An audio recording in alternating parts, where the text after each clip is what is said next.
Bonjour et merci de cette invitation à parler du modeste travail que nous avons effectué sur la varicocèle.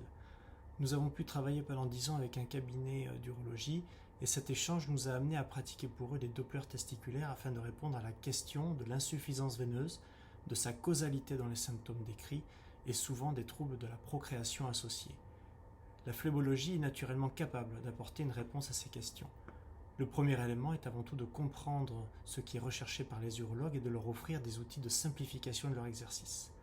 Le Doppler doit pouvoir établir la causalité de l'insuffisance veineuse avec les symptômes décrits. L'échographie doit donner des éléments objectifs d'intervention, c'est-à-dire une hypotrophie testiculaire.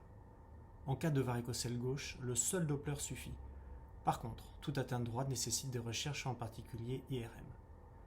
Il existe 3 grandes voies de traitement: la voie chirurgicale conventionnelle par abord direct ligature, de moins en moins utilisée, l'ablation chimique ou sclérothérapie rétrograde par radiologie interventionnelle, ainsi que la sclérothérapie antégrade ou technique de Tauber, beaucoup moins utilisée par dénudation de la veine spermatique au niveau scrotal. Nous espérons également promouvoir la sclérothérapie rétrograde courte par ponction directe échographique de la veine testiculaire, qui est une technique directement issue de la phlébologie et qui permet dans notre expérience une occlusion de près de 100% des cas et réalisable en moins de 15 minutes. Une série est en cours de réalisation et j'espère que nous pourrons la présenter lorsqu'elle aura la puissance suffisante.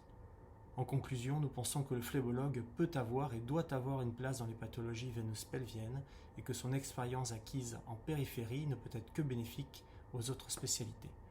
En vous remerciant de votre attention.